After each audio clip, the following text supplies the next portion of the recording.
I mean, I'd love to say that I think we'll go unbeaten as well because the group is easy enough on paper. US, of course, there's problems in the past. You look at the Rob Green incident. Mbappe's the key. If he doesn't get ticking, doesn't keep it moving, I just feel that France just come short. He's a B-Tech Jack Grealish, mate. Honestly, he's a B-Tech. I did a B-Tech, so I can't. You know what I mean?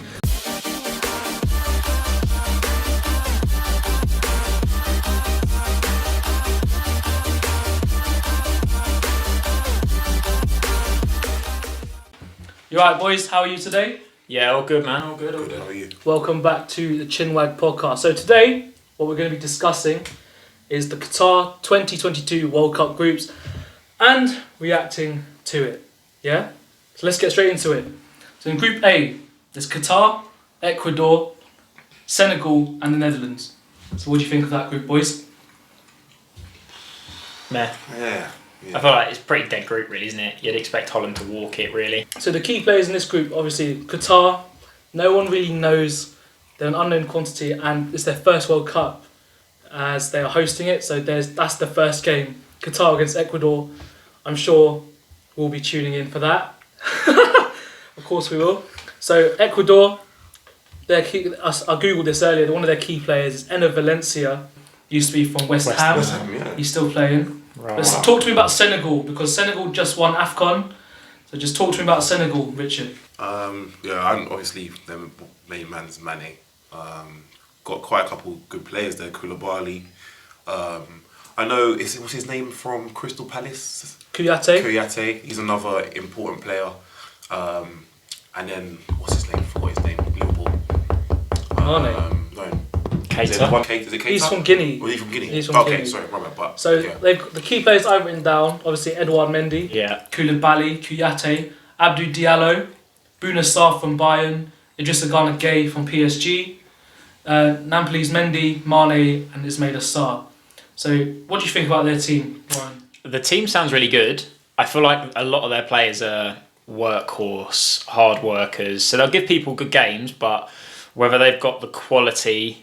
they're 0-0 against Egypt, right? Both AFCON final and the recent playoff. So I don't know if they've got enough to score enough goals. Okay, but they managed to get the job done. So they obviously beat Egypt and Mane beat Salah in the final and to get to the World Cup.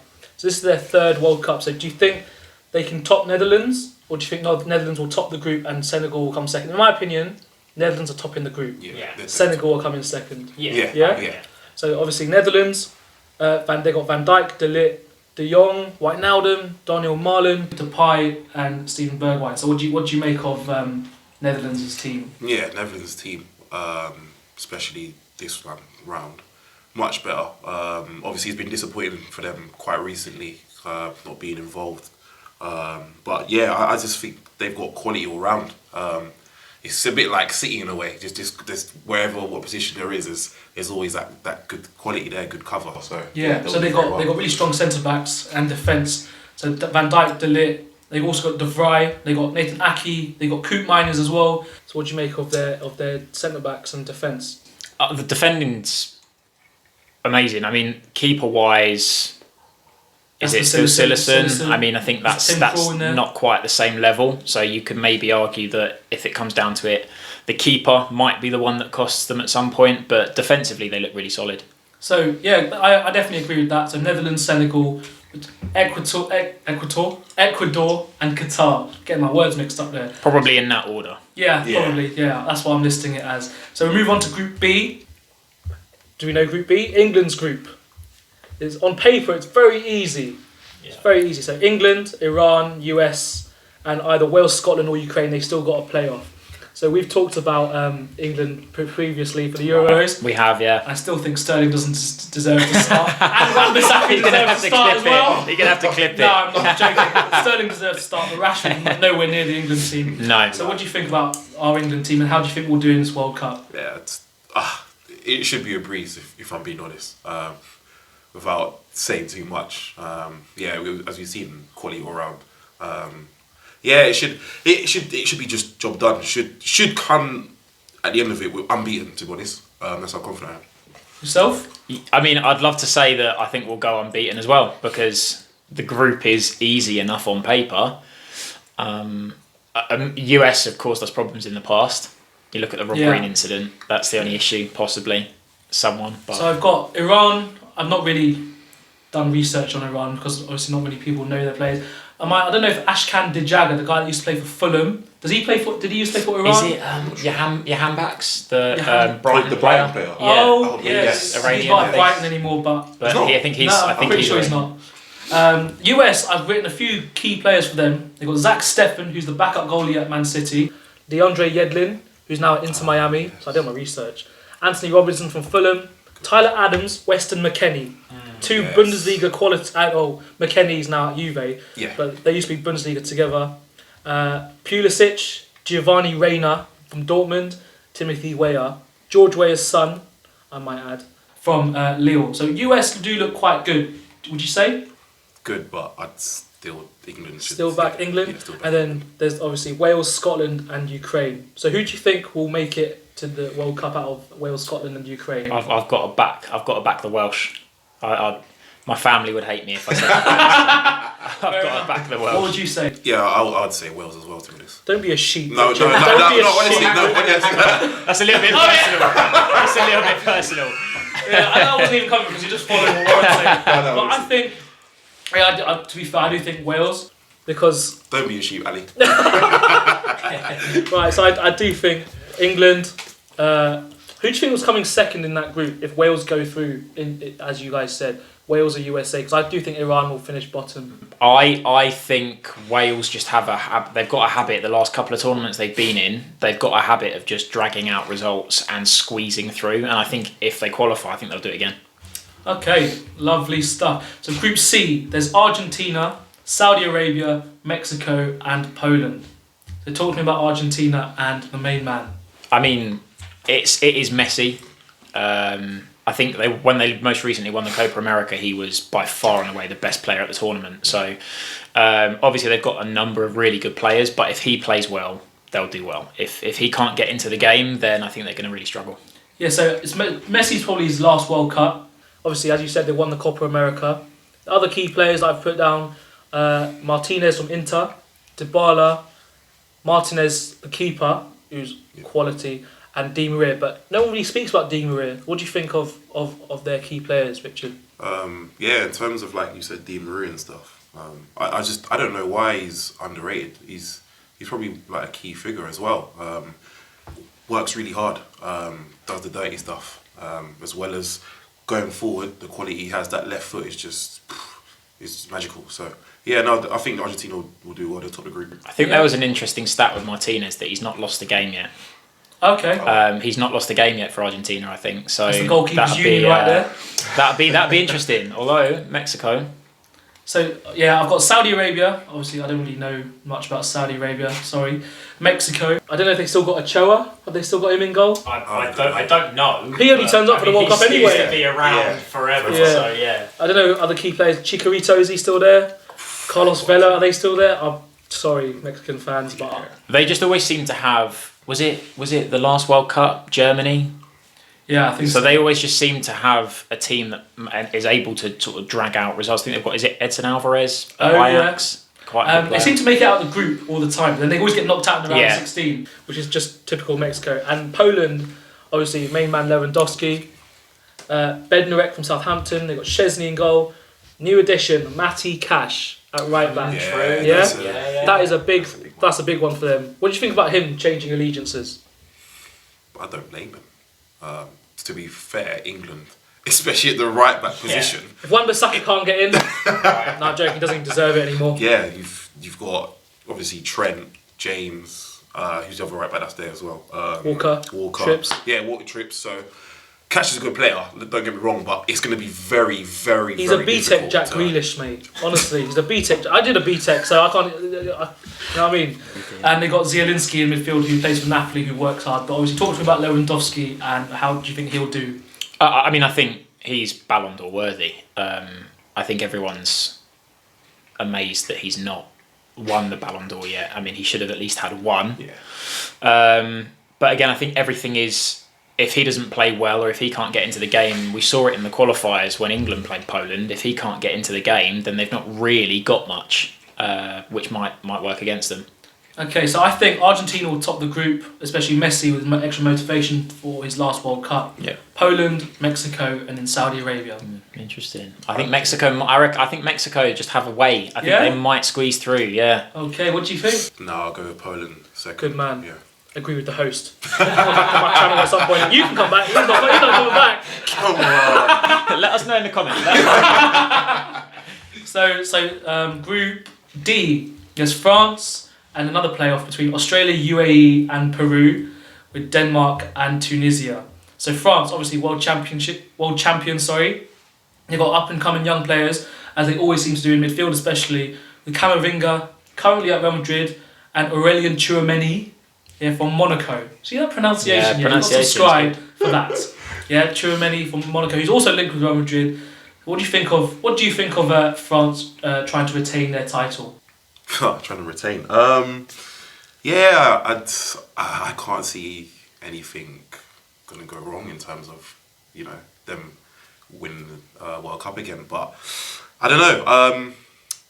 I think Mbappe is the key. If he doesn't get ticking, doesn't keep it moving, I just feel that France will just come short. Do you agree or disagree? Because look what happened in the Euros. Yeah, I agree that I think they go in as favourites. Okay. Even their second 11, it would just be ridiculously strong. So yeah, I think they have to go in as favourites. Obviously, Mbappe is key, but they've got so many other good players as well that I think if he is having an off day, then someone else could step up. Okay, so I think Denmark will come second. Can we just talk about Eriksen's return? Unbelievable. Honestly, brilliant. Never been so happy to see an ex-Spurs player score a goal than when he scored against Chelsea. Fully deserved. And he's back for Denmark as well, scoring goals for Denmark when they lost 4-2. And he actually played at the stadium where he suffered his cardiac arrest recently. So what do you think Eriksen could have an impact in the World Cup? Oh, of course. As we've seen over the years, the quality that he has, that he possesses is just fantastic.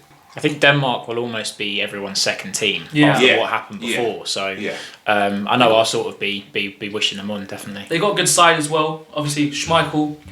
They got Simon Kjaer and Christensen at the back. Thomas Delaney in midfield. Poulsen as well, who's like a proper workhorse. And in that group as well, there's Tunisia, who we struggled against in the last World Cup, and between Australia, Peru, and UAE, not really that interesting now. I think they all finish bottom. But moving on to Group E, there's Spain, Costa Rica or New Zealand, Germany, and Japan. Who do you think is going to make it out of that group at the top? Okay, this one sounds like it's more interesting. I feel this is like a group of death. Yeah, potentially. In a way. Who comes out? Whew. I would go with Germany and Spain. Yeah, who's finishing top in your opinion? I'll go with Spain. Just. And yourself? Yeah, I'm going to agree. I think they're in really good form, and I think Germany's peak has kind of gone. They had that period where they were at the top of the world almost, and I think since then, I think Spain are going to nick it. Yeah, Spain got good up and coming players as well. They got Gavi, they got Pedri. At the back, they got Laporte and Pau Torres and Azpilicueta, Rodri, Koke, Ferran Torres, who's key now. He was doing well for Man City, and then they just sold him to Barca. And then Adama, if he gets selected. But Adama is very good. He's been killing it for Barca so far. So what do you think of the Spain team and their key players? Yeah, they've got a lot of talent in abundance as well. As you said, the key players that are there. I think they will come top. I do think though Japan might be a dark horse though. Yeah, we'll get on to Japan in a minute. Don't worry, we'll always get on to all the teams. We'll go forward in a minute. Costa Rica, New Zealand. I think Costa Rica will do New Zealand in the playoff. Yeah, I think so. I think they've got World Cup experience. So they finished top in 2014 of that England, Italy, and Uruguay group. So they got Navas in goal, who's obviously world class, and he'll be up against Chris Wood. Yeah. Chris Wood. So they'll be going up against each other, but Costa Rica, I think, will make it through. Let's talk about Germany. in my opinion, I think Germany will finish top. Okay, so I think they're coming back up now. Look at their team. They got Rudiger at the back with Jonathan Tah. They got Kimmich in midfield with Goretzka. Havertz at cam. They got Gnabry, Gundogan, Jamal Musiala. Have you heard of him? Yeah, he could have qualified for England, didn't he? And he chose Germany. So he plays for Bayern, but he grew was that the one that was at Chelsea before? No? And then went to Bayern? Might be at Chelsea. Maybe, but I'm not sure. But he's at Bayern. He's like Jude Bellingham's good friend, and now he's chosen Germany ahead of England. See if that is a good decision for him or not. Obviously, Sane, he's kicked on a bit, having a slow start from Bayern, and obviously Müller as well. So I think Germany have enough to do it. They got the mental strength, and somehow they'll always get through. But England had home advantage last time against them in the Euros. So I think that's what did it for us. But I do think Germany. So you guys think Spain? I think Germany might lack maybe a killer instinct up top. Both teams maybe don't have a killer striker. So it'd be interesting to see who comes out on top there. So Japan, as you said, dark horse. They're always a difficult team to play against. With like where they used to have like Honda, Kagawa. Big up Japan. They the last World Cup, they exited in the round of 16 to Belgium, but they were 2-0 up. Yeah, I remember that game. Yeah. So do you think they could do something in this group to hit a spanner in the works, or? Possibly. I could see them getting a point off one of Germany or Spain. I could definitely see them nicking a point somehow. Do you think they'll go through as a dark horse, or do you think Germany and Spain got too much for them? Yeah, I do think Germany and Spain got too much for them, but there's a little thing in my head saying that they could, maybe. Is it because you like sushi or something? Well, the team I play for, they're Japanese. Okay, so I'm trying to back, revealing that. London Samurai Rovers. Okay, But yeah. okay. So moving on to Group F, I've got Belgium, Morocco, Canada, and Croatia. This is quite a good group as well. Yeah. So Belgium, I think this is their last of the World Cup for them, for Golden Generation. So obviously Hazard's coming to an end because he's always injured. De Bruyne's getting, not on, but the next World Cup will be about 33, 34 or something like that. They've obviously got Martinez at the... Do you think Roberto Martinez can take them any further? I don't think so. I think they've got to quarterfinals, semi-finals. The generation when they were at their peak, I think that chance is almost gone. As you say, Hazard now isn't as good as what he was. Even Lukaku in the last 18 months, he doesn't look like the same player. Yeah, we predicted he'll be top scorer of the league. Well, that was poor from us. Never mind.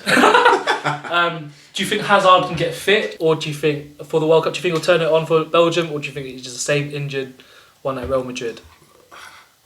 The nostalgia makes me think, bring it back, but the reality, I just don't think he'll stay fit enough. Or if he does, he just hasn't got that half a yard anymore. Yeah. He's just lost it a little bit, and it's just sad. So the next team I've got is Morocco, but this isn't the order they'll qualify, but this is the order they got picked out for the pots. So Morocco, they've got no Mazraoui or Ziyech, or they want to play for the manager. So Mazraoui's the right back, and Ziyech, obviously Chelsea. Yeah. They're key players, but they do have Hakimi, who's obviously world class. Yep. Wabi Kazri, the Sunderland baller back in the day. Does he play for St Etienne? I think something like that. We'll make sure. I'll correct that if that's wrong. They beat Congo convincingly in the playoff to get there, to get to the World Cup. So how do you think Morocco's team? Obviously they got Roman Saiss, Messina from Watford, Imran Louza from Watford, and they got a striker from Sevilla called En-Nesyri, who's a big guy, hold the ball up well with his left foot. So how do you think Morocco can do anything with Canada, Croatia and Belgium? I don't know. I think that Morocco could just be kind of like a flat track bully, and against teams that are way below their level, like Congo, I think they could roll them over, but I think they're really going to struggle. That's a really, apart from Belgium, the other three teams, it's a really strong group, and I think they'll struggle there. Okay, so there's Canada as well. This is their second World Cup appearance. So I told you I've done my research, boys. I told you. I did it today, actually. I didn't have time. But it's their first one since 1980s, and obviously their key players, Alphonso Davies. Obviously everyone knows who he is. Yeah. Big on YouTube as well. Yeah, there was an incredible video when Canada qualified of Davies' reaction. It was so cool. It was so cool. They've got Jonathan David as well, plays for Lille. Yeah. Potentially soon to be Arsenal. Oh really? Potentially. Okay. Both of you support Arsenal. Yeah. What do you think about that? You can come back on a transfer episode. Yeah. Scott Arfield, ex-Burnley legend, who now plays for Rangers, and the big man himself, Junior Hoilett.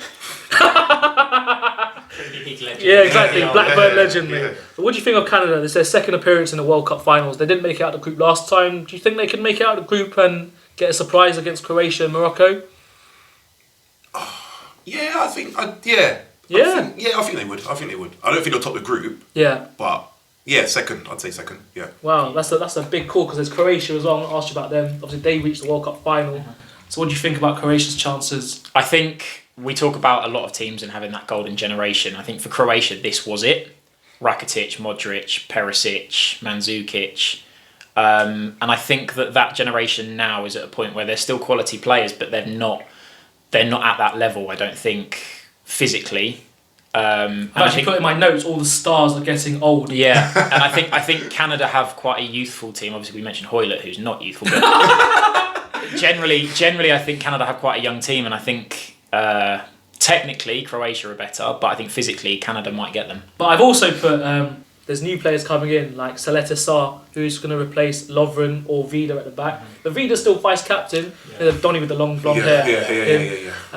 They got Kovacic still, Pasalic, who's ex Chelsea, and they got Ante Rebic up top. So they still have a great team. Yeah. So I think, in my opinion, Croatia will finish second, and Belgium finish top. So do you agree with me? Disagree with me? I think the deciding game will be Canada-Croatia. Yeah. I don't know what the schedule looks like. I'd love that to be the third game. I think that's the first game they're playing. The first game of the group. Well, I think them. that could be quite cagey then. I reckon both teams might end up playing for a draw. Yeah. And then it could be quite a tough one to call. But if I had to go for one now, I might say Canada will nick it. Group H is the next group. So there's Brazil, Serbia, Switzerland and Cameroon. And surely Brazil will top the group. Right? Yeah, you'd imagine so. So this is Neymar's probably last World Cup in his prime, if you can call him himself in his prime at the moment, because he loves to party. Alisson and Edison, that debate of who's going to be the number one. So in your opinion, who do you think is going to be the number one for Brazil going into the World Cup? If you were the Brazilian manager. Alisson, hands down. Why? I don't know what it is, but his concentration levels, especially in big moments. So there's this one where we played Liverpool obviously at home. What, London Samurai Rovers? Arsenal, should I say? Yeah, I'm joking. At home. So I don't know who it was. I think Thiago made a mistake. Right. And then Lacazette got onto the ball, paid to Odegaard, and the difference in him, he makes himself very big. Or he's a big keeper as he is, but he's made himself very, very big. And at that clutch moment, I think, in terms of, I'd say, winning it and probably not winning it, I think Alisson will be key. Your opinion? I agree. I think the moment that Richard's talking about is, I think in that moment Edison would have just rushed off his line and gone through Odegaard, and Alisson's got the presence of mind. I think, as you say, his concentration, he's not as aggressive, but I think that's a good thing. Edison's no doubt better with the ball at his feet, but I think as a whole, Alisson's a better They should keeper. just put Edison at left back instead. Yeah. Marcelo's Ping the passes about, yeah. Their defence is quite good. Is elite. Yeah. Actually. Yeah. Thiago Silva, Marquinhos. They got Militao as well. Yeah. The DMs, they could literally shut off any team in the world. I feel Casemiro and Fabinho. But I want to ask you about: do you think Martinelli, as two Arsenal fans, can get into the Brazil team? Into the team is a tough one. He should definitely be on the plane. Yeah. I know they've got a lot of talent. Obviously, you've got Rodrigo, you've got Vinicius, Yeah. you've got Neymar. But I think Vinicius Junior is ahead of Rodrigo. Yeah, and I think Martinelli definitely should be in the squad. The team, I don't know. Yeah. They've got so much talent. Also, Gabriel Jesus up top, Richarlison as well, Gabigol or Gabriel Barbosa. But yeah, I do think Brazil will definitely top the group. There's Serbia, all the itches next.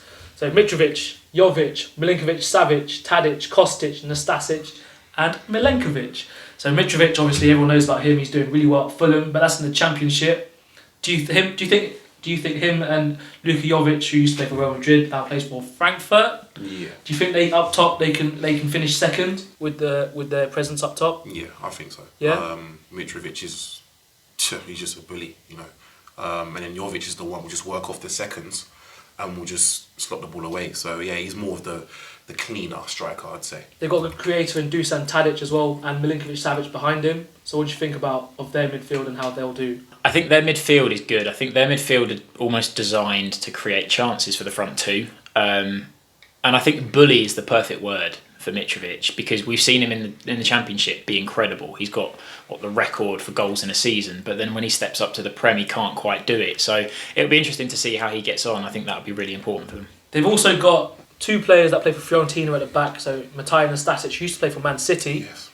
and Milenkovic, who's also, I think he's about 24, 25 centre back. So I do think they got a good centre back pair. But there's also Switzerland, who always do quite well, because they've got good centre backs as well, with Akanji and Elvedi, who play for Mönchengladbach. They've got Shaqiri, obviously, who's now gone to the MLS. So do you think Shaqiri will still be their main man? I think he'll definitely be a starter. Whether he'll be the main man, I think, as an Arsenal fan, it's odd to say this, but Granit Xhaka is probably one of their main men at the minute. But he'll definitely be there because he's an icon for Swiss football. I put Shaq on the note. I was like, "Well, is that Shaquille O'Neal?" I was like, "Oh no, it's Shaqiri." But and also Breel Mbolo, he's not failed as a footballer, obviously, because he's a pro and he plays for Switzerland. But he was up and coming and a proper when he was at Basel. He's just not done it enough on the international stage. But he's their big guy up top. And they also got Jan Sommer in goal. But he's quite old and getting on a bit. And Gladbach aren't doing quite well this season. So do you think, in the key moments, he can keep them in the game? I think they've got what will serve them well is I think they've got competition for places. I think Roman Bürki is another one who I know he's not the number one at Dortmund anymore, but I think they can push each other and I think that will help them. I think a lot of the time these keepers at World Cups come up clutch in big moments, and I think Sommer's similar to that. He loves a penalty as well. Yeah. Also, there's Cameroon in this group. It's very touchy because one of my podcasts I done with my friend and fellow YouTuber Dean Ami. Click there if you want to watch that podcast, alright? They beat Algeria and Dean's Algerian, and he's made videos on why it should be overturned because there was VAR decisions, contentious decisions. VAR gave the goal, but the referee was like, no.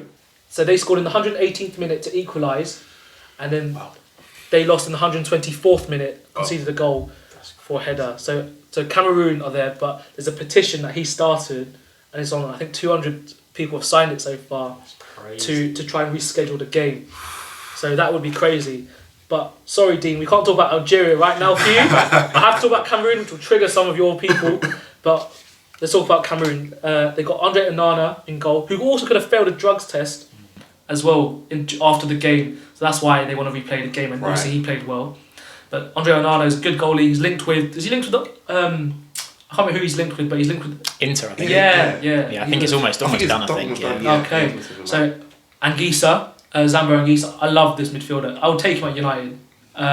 Ex-Fulham, plays for Napoli. Yeah. Abubakar, the ex-Porto guy, now plays in the Middle East. Toko Ekambi from Lyon. And Choupo-Moting, the guy who went from Stoke to Bayern. So what do you think about... Best agent in the world. Yeah, it's crazy. So what do you think about Cameroon's chances of exiting the group with Switzerland, Serbia and Brazil?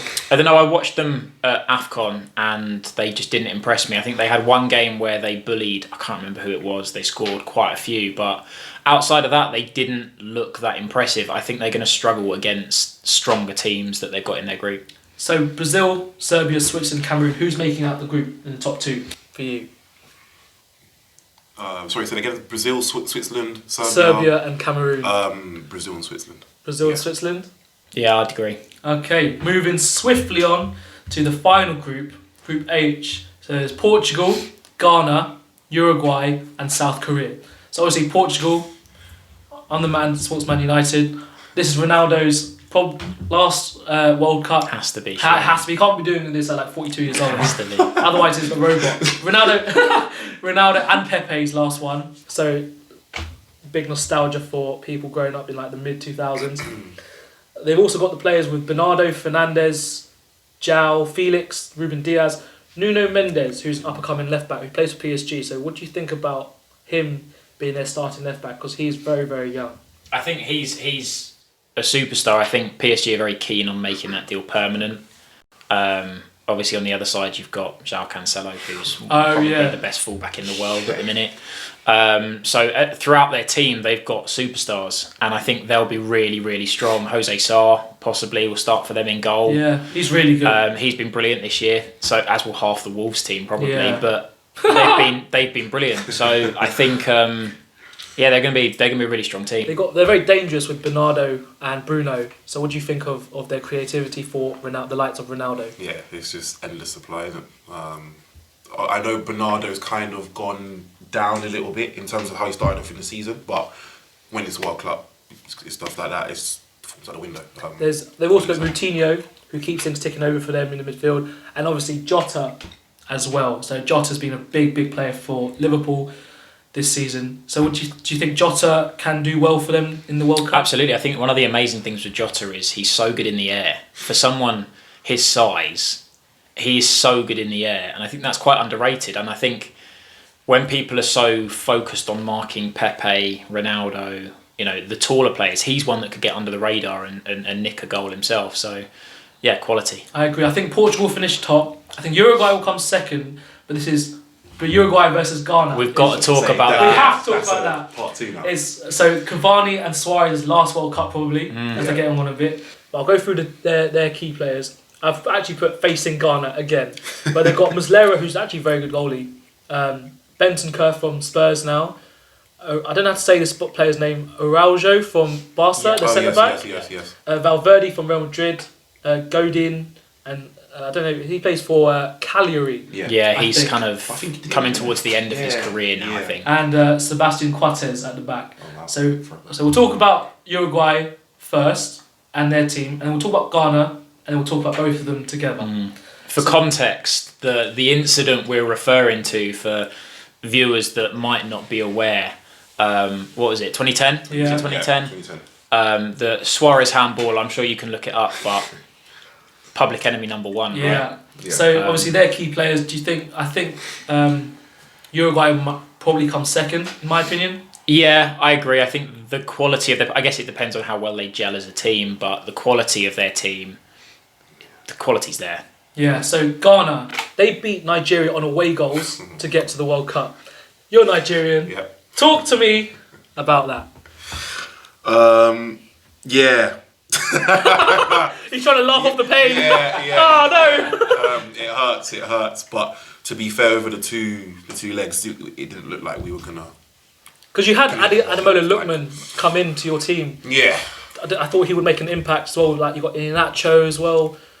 So what do you think went wrong for Nigeria? I don't know. I don't know if we still feel like we're entitled because we're still kind of going through a transition of the likes of like Mikel and stuff and all that. So we're trying to, get the youngish players and so people like Iwobi that's kind of been in the mix was he in for the quite a squad while. though? He wasn't in the squad. No, he wasn't in the squad, but like in terms of like the ilk, the Okay. people like him. But yeah, I just still think we're kind of entitled and it's like we should be able to just walk through Ghana because Ghana's not the same. Because I put here Ghana are poor. This is the poorest. This is the poorest Ghana. They've only got Thomas Partey and the Ayew brothers.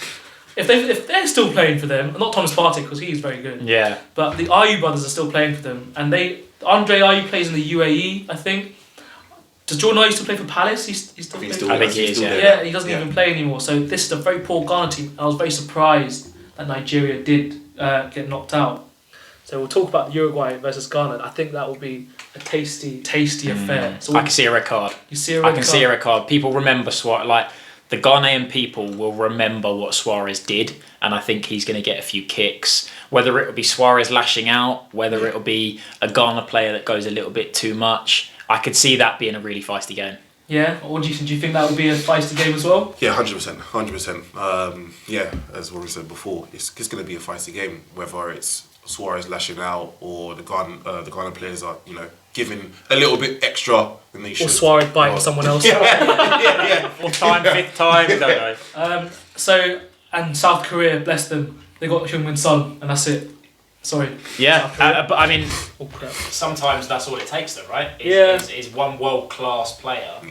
But can he do enough on his own? I'm not saying he's on his own, obviously, but I researched their players and they all play either in lower leagues in like Europe or the Korean league or Japanese league. This is the thing. There's always one nation. I think so far we've kind of all been in agreement that a lot of the European or big South American teams will do the job. There's always a surprise package, and it could be Japan, it could be South Korea, I think. Yeah, I agree. So that comes to the end of all the groups. So I think we come to quite an agreement of what's going to happen. But obviously you never know what will happen in the World Cup. But can we talk about Italy getting knocked out by North Macedonia, please? I love that. That was great. Especially we did a podcast reacting to what happened in the Euros. So just tell me your thoughts on Italy getting knocked out. I think that's when it's not your nation. Sorry, Italians. When it's not your nation, that's what football's about. I think similar to what Richard was saying with Nigeria, I think Italy felt entitled. They felt, well, we have to be at the World Cup because we're Italy. And the North Macedonians just outworked them and they fully deserved it. And even though they lost to Portugal, they still can make their country, they do their country proud. Oh, absolutely. 100%. Absolutely. But obviously Portugal did beat them to get into the World Cup. That would have been an amazing story if North Macedonia beat Italy and then beat Portugal and then made it to the World Cup and then won the World Cup. No, I'm joking. It's not FIFA. It's not FIFA. It's like a Greece in the Euros. Yeah, exactly. But yeah, Italy got knocked out. So the final section is we'll move on to the key players that haven't made it with their nation. So obviously Donnarumma and basically all the Italian, all the Italian superstars like Verratti, Bonucci, Chiesa. How is he not? Which is crazy because for some of them they're not going to get another one. Yeah, like like Bonucci and Chiellini and crazy. There's Alaba, Austria didn't make it. Odegaard and Haaland didn't make it. So no World Cup for Haaland. What do you think? What do you make of that? It's big because I think for those young players, you look at Mbappe breaking out as a superstar at the World Cup in 2018. Haaland's not going to get that opportunity for at least another 4 years. At that point, he's 23, 24, 25. So big loss, I think. Big loss. And Egypt aren't there, so Salah's not there. And the penalty that he missed, did you see all the lasers getting shot on his face? That was not good for him. And Colombia not there, so no Luis Diaz or James Rodriguez. So what do you make of that? But Peru made it into the playoffs, and Colombia didn't. So obviously Colombia must have finished below Peru. In terms of that, I guess for James that's probably his last one. How old is he now? 31? Yeah, and he's in like the UAE anyway. Yeah. So for him, for Diaz, as Warren was saying, in terms of like for Haaland, how old he be then? Probably 23, 24, around that. So that's another big loss as well. So So Sweden didn't make it. So no Ibra. He was coming back for Sweden and he didn't make it. So he'll be fuming. Yeah. I was going to use another word. I was like, I can't swear. There'll be something about lions and something on his social media. So, as I said, Algeria not there as well. So Mahrez isn't there. And obviously no Oblak because he played for Slovenia. He played for Slovenia and Slovenia not there. So what do you think of all those world class players that haven't made it? They'll be annoyed. Yeah, they would be annoyed, especially the ones that it's probably potentially their last one. Yeah. So, but yeah. I think it speaks a lot of the quality of European football. I mean, apart from Colombia, all of those players are from European nations. So I think it speaks a lot of the quality that is in European football at the minute, that so many big players can't get to these tournaments. It's because Africa's only allowed 5 countries. Europe's allowed 13 or 12, I think. So obviously, Europe. I think the next World Cup they're making it bigger, aren't they? Okay. So all of it's less likely to happen. You'll get all of these big players will be at the World Cup. So it'd be interesting. So I do think that's the end of reacting to the World Cup groups and talking everything about the World Cup we can so far. So thank you very much for joining me on the Chinwag podcast. If you did enjoy that podcast, make sure to follow Richard on his Instagram. You don't have Instagram, so I can't promote that. Make sure to subscribe to my channel. I'll see you later for more. Subscribe. Nearly 1,000. Please. Get there. Nearly 1,000. Right, check how long we've been rolling for, please. See, you don't see any of these things. I didn't know Arthur played for Canada. Yeah, neither did I, to be fair. Well, I heard something like his granddad is Canadian, so that's Swear. why. That's 20 minutes. Good stuff. He used to play for Burnley, right? Yeah. Well, you should listen to what I just said. Sorry. Just... I'm joking. Right. So, who do you think's making that group top? So, no, I'm gonna start that again. Sorry, Mexico. Ugh. That's